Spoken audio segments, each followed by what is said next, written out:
মমতা বন্দ্যোপাধ্যায় তিনি উত্তরবঙ্গে পৌঁছে জলপাইগুড়ির সভা থেকে উদ্বেগ প্রকাশ করেন। তিনি বলেন, বুঝতেই পারছেন কতটা উৎকণ্ঠার মধ্যে রয়েছি, এবং তিনি আজকে জলপাইগুড়িতে পৌঁছে প্রশাসনিক সভা থেকে বার্তা দিয়েছেন মুখ্যমন্ত্রী মমতা বন্দ্যোপাধ্যায়।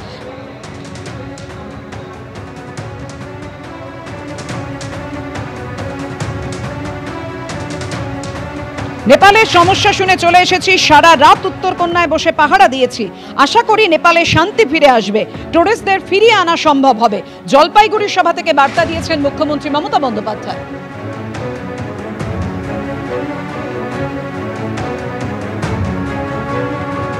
দুর্যোগ, দুর্ভোগ, দুরারোগ, কোভিডেও আপনারা আমাকে দেখেছেন আমি একদিনও ছুটি নিইনি। আমি রাস্তায় রাস্তায় ঘুরে বেরিয়েছি। যেই শুনেছি নেপালের প্রবলেম চলে এসছে, সারা রাত উত্তরকন্যায় বসে পাহারা দিয়েছি। আশা করি শান্তি ফিরে আসবে। মনিটরিং করব। টুরিস্ট যারা গেছেন, আমি জানি অনেকে ভ্রমণ যাত্রী বেড়াতে গেছেন, তাদের আমি এটুকু বলবো যে আমরাও রাজ্য সরকার থেকে টেক আপ করেছি, যাতে তারা একটা দিন দুটো দিন অপেক্ষা করুন, আস্তে আস্তে আপনাদের ফিরিয়ে নিয়ে আসবো। চিন্তা করবেন না, এক্ষুনি তাড়াহুড়ো করতে গিয়ে কোনো বিপদের মধ্যে পড়বেন না। একটু শান্তি ফেরাতে দিন, ওরা শান্তি ফেরাক, আমরা প্রতিবেশী রাষ্ট্র খুশি হব। নেপালে জনরোষ আছড়ে পড়েছে, ভাঙচুর, লুট, অশান্তি। বিক্ষোভ দেখাচ্ছেন বিক্ষোভকারীরা ফের নতুন করে, যেখানে সেনার নিয়ন্ত্রণে রয়েছে নিরাপত্তা, তারপরও এই অশান্তি থামানো যাচ্ছে না। আর নেপালের এই পরিস্থিতি নিয়ে অধীর রঞ্জন চৌধুরী এবং সুকান্ত মজুমদার কি বলছেন। নেপালের ঘটনায় মমতা ব্যানার্জি ভয় পাওয়ার কারণ আমার জানা নাই। তিনি হয়তো ভাবছেন নেপালে যা ঘটেছে বাংলায় হয়তো তা ঘটতে পারে, এরকম আশঙ্কা থেকে তিনি হয়তো পারার ব্যবস্থা করেছেন। আমার জানা নাই নেপাল নিয়ে বাংলার মুখ্যমন্ত্রী আতঙ্কিত হওয়ার কি কারণ। নেপালের বর্ডারে শিলিগুড়ি, সেই শিলিগুড়িতে গিয়ে তার নিজের কাজ যেমন মেটাচ্ছে, তেমনি তার পাশাপাশি তিনি দেখাতে চাইছেন নেপাল নিয়ে তিনি কত চিন্তিত, অথচ তার আশেপাশে ডানে বাঁয়ে কেউ নেই। উনি একাই বাতলা করছেন, উনি একাই ওখানে বসে কবিতা লিখছেন, রবীন্দ্রনাথকে সামনে রেখে কি বলতে যাচ্ছেন উনিই জানেন।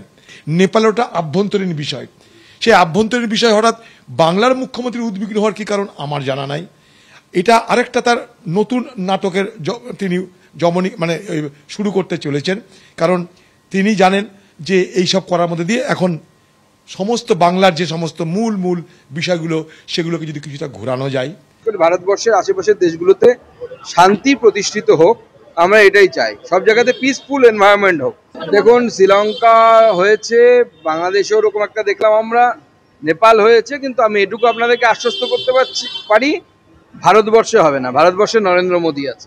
নেপালে যে ধরনের ঘটনা ঘটেছে, যেহেতু সীমান্ত একটা বড় অংশ, সীমান্তের বড় অংশ নেপালের সাথে ভারতবর্ষের উত্তরপ্রদেশ এবং বিহারের সাথে সংযুক্ত আছে, এবং গুরুত্বপূর্ণ বিষয় হচ্ছে সেখানে বাউন্ডারিটা হচ্ছে সমভূমি, সমতল ভূমি। শিলিগুড়ির ক্ষেত্রে আপনারা জানেন কাকরভিটার সাথে আমাদের শিলিগুড়ির সাথে সম্পর্ক আছে, বাকিটা হিলি টেরেন দিয়ে সমস্যা কম হয় এইসব ক্ষেত্রে।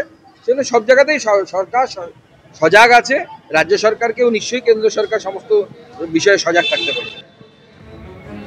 ভারত নেপাল সীমান্তবর্তী এলাকাগুলোতে উদ্বেগ বাড়ছে বইকি, কারণ অশান্তি কিছুতেই থামছে না নেপালে। অভিজাত হিলটন হোটেল কাঠমান্ডুর সেই হোটেল দেখুন কিভাবে দাউ দাউ করে জ্বলছে, কালো ধোঁয়ায় ঢেকে গিয়েছে আকাশ। সেই ছবি রেখেছি আপনাদের সামনে। যেমন রাষ্ট্রপতি ভবনে যেভাবে গতকাল তাণ্ডব চালায় হামলাকারীরা, এবং সেই বিদ্রোহের আগুন কিভাবে একের পর এক জায়গায় ছড়িয়ে পড়ে, সেই ছবি রেখেছি আপনাদের সামনে। দেখতে পাচ্ছেন অভিজাত সেই হিলটন হোটেল, পর্যটকদের অন্যতম আকর্ষণীয় সেই হিলটন হোটেল এই বিদ্রোহের আগুনে জ্বলছে। এদিকে গোটা পরিস্থিতি নিয়ন্ত্রণে আনার জন্য নেমেছে সেনা, কারফিউ জারি হয়েছে। কাঠমান্ডুর রাজপথে একেবারে দফায় দফায় বিক্ষোভ।